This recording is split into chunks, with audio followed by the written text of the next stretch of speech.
টাকার প্রয়োজন হলে কোরআনে কারিমের 4টি সূরা একসাথে যদি পড়েন তাহলে আল্লাহ পাক অবশ্যই আপনাকে সাথে সাথে রিজিক দান করবে এবং অঢেল সম্পদের মালিক আল্লাহ সুবহানাহু ওয়া তাআলা আপনাকে বানিয়ে দিবে। এটা আমার কথা নয়, বিশ্বনবী সাল্লাল্লাহু আলাইহি সাল্লাম বলেন, আনাস ইবনে মালিক রাদিয়াল্লাহু তাআলা আনহু থেকে হাদিস এসেছে যে নবী করিম সাল্লাল্লাহু আলাইহি ওয়াসাল্লামের কাছে জনৈক এক ব্যক্তি আসলেন। রাসূল করিম সাল্লাল্লাহু আলাইহি ওয়াসাল্লাম তাকে প্রশ্ন করলেন, হাল তাযাওয়াজতা ফুলান, হে তুমি কি বিয়ে করেছো? তখন ওই ব্যক্তি উত্তর দিয়েছে, ইয়া রাসূলুল্লাহ আমি তো বিয়ে করি নাই, তার কারণ হচ্ছে আমার কাছে সম্পদ নাই। নবী করিম সাল্লাল্লাহু আলাইহি ওয়াসাল্লাম বলেছেন, তুমি কি কোরআনে কারিমের ওই 4টি সূরা জানো না যে 4টি সূরা পড়লে পরে আল্লাহ পাক তোমাকে অঢেল সম্পদের মালিক বানিয়ে দিবে। সুবহানাল্লাহি ওয়া বিহামদিহি সুবহানাল্লাহিল আযীম। এই আমলটা আমরা প্রত্যেকে করার ট্রাই করব ইনশাআল্লাহ। প্রথম নাম্বার হচ্ছে সূরা ইখলাস। এই সূরা ইখলাসের অনেক ফজিলত, শুধুমাত্র সূরা ইখলাসের 300 বেশি ফজিলত আছে। সুবহানাল্লাহি ওয়া বিহামদিহি সুবহানাল্লাহিল আযীম। এখন আপনি সূরা ইখলাস যদি পড়েন, নবী করিম সাল্লাল্লাহু আলাইহি সাল্লাম বলেন, কোন ব্যক্তি যদি 10 বার সূরা ইখলাস পড়ে আল্লাহ পাক জান্নাতে তার জন্য একটা সুন্দর ঘর বানিয়ে দেয়। সুবহানাল্লাহি ওয়া বিহামদিহি সুবহানাল্লাহিল আযীম। এই জন্য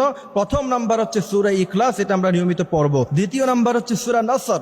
নবী করিম সাল্লাল্লাহু আলাইহি সাল্লাম বলেছেন, ইদা জা নাসরুল্লাহি ওয়াল ফাতহ ওয়া রাআইতান নাসা ইয়াদখুলুনা ফি দীনিল্লাহি আফওয়াজা ফাসাব্বিহ বিহামদি রাব্বিকা ওয়াস্তাগফির। নবী বলেছেন যে এই সূরাতুন নসর হলো গোটা কোরআনে কারীমের 4 ভাগের 1 ভাগ। সুবহানাল্লাহি ওয়া বিহামদিহি সুবহানাল্লাহিল আযীম। তৃতীয় নাম্বার হচ্ছে সূরা কাফিরুন, কুল ইয়া আইয়ুহাল কাফিরুন লা আ'বুদু মা তা'বুদুন ওয়া লা আনতুম আ'বিদুনা মা আ'বুদ ওয়া লা আনা আ'বিদুম মা আ'বাদতুম ওয়া লা আনতুম আ'বিদুনা মা আ'বুদ লাকুম দীনুকুম ওয়ালিয়া দীন। এবং এই সূরাটা অবশ্যই আমরা শুদ্ধ করে পড়ব, সূরা কাফিরুন। তারপর 4 নাম্বার হচ্ছে সূরাতুল জিলজাল। নবী করিম সাল্লাল্লাহু আলাইহি ওয়াসাল্লাম বলেছেন, সূরাতুল জিলজাল হলো গোটা কোরআনে কারীমের 2 ভাগের 1 ভাগ। সুবহানাল্লাহি ওয়া বিহামদিহি সুবহানাল্লাহিল আযীম। সুতরাং প্রথম নাম্বার হলো সূরা ইখলাস, দ্বিতীয় নাম্বার হলো সূরা নসর, তৃতীয় নাম্বার হলো সূরা কাফিরুন, চতুর্থ নাম্বার হচ্ছে সূরা জিলজাল। প্রথমে আপনি 2 রাকাত সালাতুল হাজাত নামাজ পড়বেন, তারপরে 4টা সূরা একসাথে পড়বেন, এরপরে আস্তাগফিরুল্লাহ রাব্বি মিন কুল্লি যামবি ওয়া আতুবু ইলাইহি লা হাওলা ওয়া লা কুওয়াতা ইল্লা বিল্লাহিল আলিয়্যিল আযীম। দুরূদ ইব্রাহিম পড়বেন অথবা সাল্লাল্লাহু আলাইহি সাল্লাম পড়বেন। তার কারণ হচ্ছে নবী বলেছেন, মান সাল্লা আলাইয়া ওয়াহিদাতান সাল্লাল্লাহু আলাইহি আশারা। কোন ব্যক্তি যদি একবার বিশ্বনবীর উপরে দুরূদ পড়ে,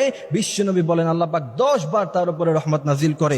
এরপরে যদি আপনি আমলটা করার পরে আল্লাহ পাকের কাছে চাইতে পারেন, আল্লাহ বলেন, ইন্না রাব্বাকা ইয়াবসুতুর রিজকা লিমান ইয়াশা ওয়া ইয়াকদির। আমার কাছে অজস্র আছে, অসংখ্য আছে, তুমি কত চাও আমি আল্লাহ তোমাকে দিয়ে ভরপুর করে দিব। এই জন্য আমরা অবশ্যই এই আমলটি করব ইনশাআল্লাহ। আল্লাহ পাক আমাদেরকে আমলটি করার তৌফিক দান করুক, আমিন।